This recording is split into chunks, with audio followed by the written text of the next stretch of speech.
Good day, everybody, and welcome to another edition of the Military and Foreign Affairs Network. I am your host, the voice of reason. Today, we are continuing our ongoing coverage of the war between the Russian Federation and Ukraine.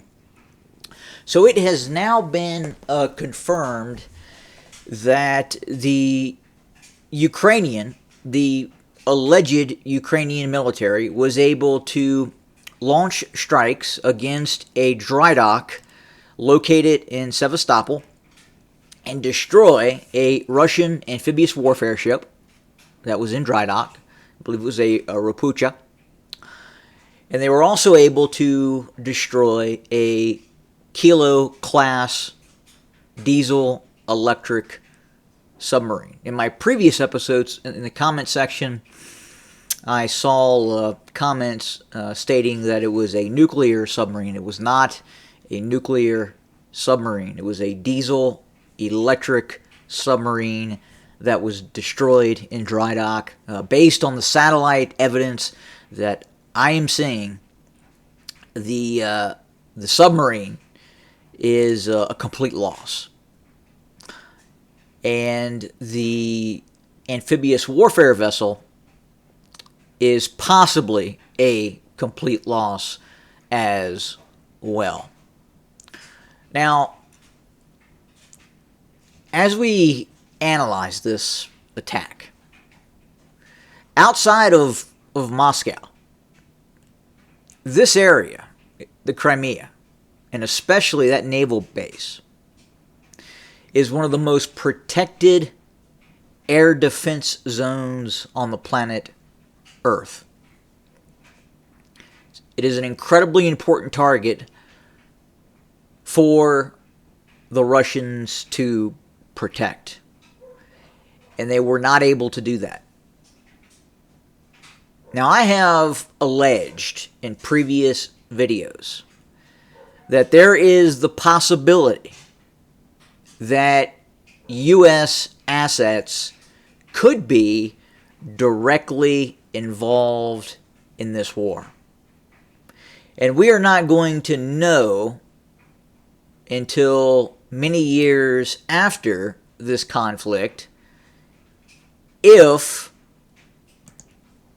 U.S. assets, meaning aircraft, were directly involved in this conflict. Look, the United States has technology that it has not shared on open source platforms. There are systems out there that the United States uses that you, that me, are not aware of. Now, am I saying that those systems are actively involved in this conflict? I'm saying it's something you cannot discount. We have seen wars in the past in which the United States has been involved, in which the United States was much more involved than initially was led on. This is a very hard target to hit, and it was successfully hit by reportedly Ukrainian forces. So what is being reported is that a Ukrainian Su-24 or multiple Su-24s took off someplace in western Ukraine, flew at very low altitude toward the required distance to launch a Scalp or Storm Shadow cruise missile, or cruise missiles. And then they launched these fairly stealthy cruise missiles against Russian targets. Now, is that possible? Is it possible that the Ukrainians were able to do this? It is. The Storm Shadow is a stealth asset. That's why it's called the Storm Shadow. It has a very low cross-section that makes it more difficult to pick up on some of these advanced radar systems that the Russians possess and then to target those cruise missiles. The Russians have shot down Storm Shadows. Now, again, is it possible that the releasing aircraft was not a Su-24, but it was something different? A unknown U.S. stealth asset. Can an F-35 carry a Storm Shadow? Possibly.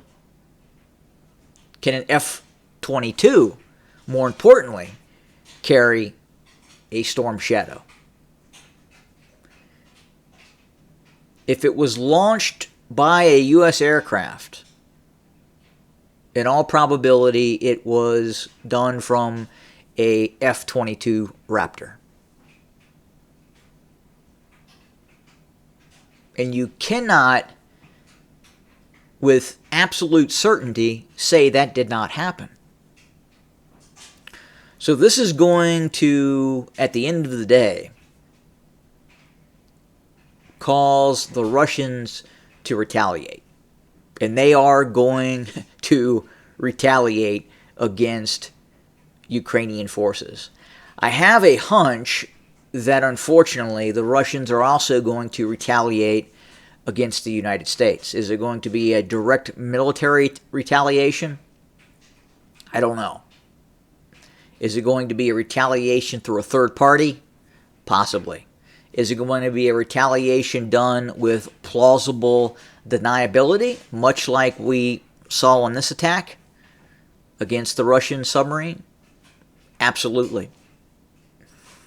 The Russians are going to respond, folks. They are going to answer this attack. It's going to happen. Now, what is that going to look like? We don't know yet.